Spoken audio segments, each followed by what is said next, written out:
researcher John Weldon then offers this question. How credible is it to think that literally thousands of genuine extraterrestrials would fly millions of light years simply to teach New Age philosophy, deny Christianity, and support the occult?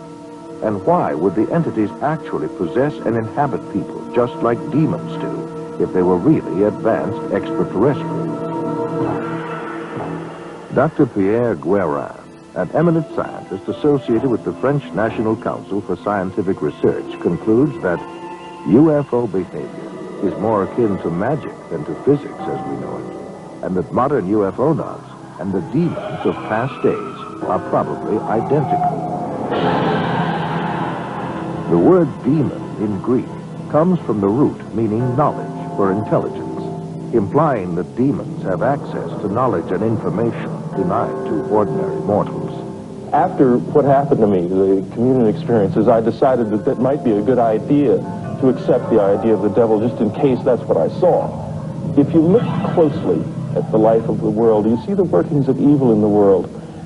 There seems to be a sort of machinery behind it that is far beyond just the accident of human life. You can literally hypnotize a person, tell them that there's a cat in their lap, they will see it, they will hear it, purr, they will pet it and feel it. It's not physically there.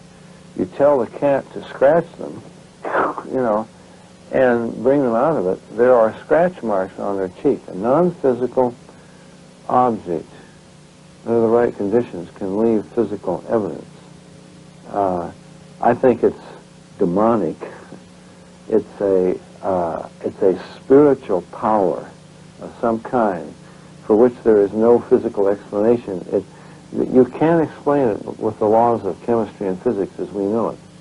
John Keel is a world-renowned expert on UFOs and has written numerous books and articles on the subject. A self-described agnostic, he made this statement.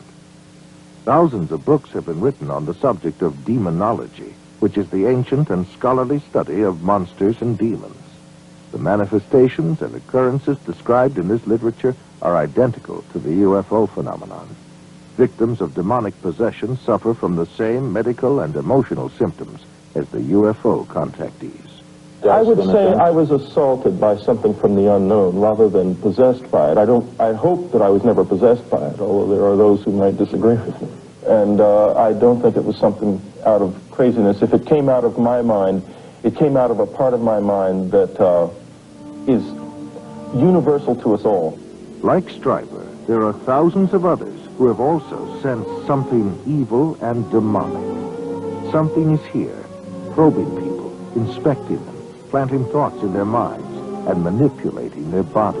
I do know from different things that are still occurring within my body that I'm still being visited. I've been working on a project now where I'm allowing spirits in a haunted house to speak through me. In Close Encounters of the Third Kind, that first film that came out about UFOs, the house that the mother and little boy were living in, you know, the toys began running around and screws unscrewed in the presence of UFOs. What the film was saying was the same people that run UFOs run haunted houses. And I would say that's absolutely true. In 1969, the United States Printing Office issued a 400-page publication entitled UFOs and Related Subjects, an Annotated Bibliography. The author was the senior bibliographer for the Library of Congress, Miss Lynn E. Cateau. During her research, she read over 1,000 articles, books, and other literature. She summarizes her findings in the preface of the bibliography. A large part of the available UFO literature is closely linked with mysticism and the metaphysical. It deals with subjects like mental telepathy, automatic writing, and invisible entities, as well as phenomenon like poltergeist manifestations and possession. Many of the UFO reports now being published in the popular press recount alleged incidents that are strikingly similar to demonic possession and psychic phenomenon that have long been known to theologians and parapsychologists. This document was compiled for the United States Air Force and is now in the Library of Congress. Dr. Jacques Vallée has addressed the United Nations on UFOs and was the model for Lacombe in Steven Spielberg's Close Encounters of the Third Kind. He is the author of 8 books on UFOs and has been widely recognized as the premier investigating scientist in the realm of UFO research.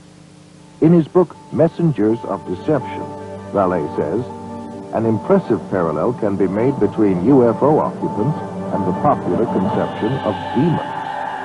And in his book, Confrontations, he writes, the medical examinations to which abductees are said to be subjected, often accompanied by sadistic sexual manipulation, is reminiscent of the medieval tales of encounters with demons.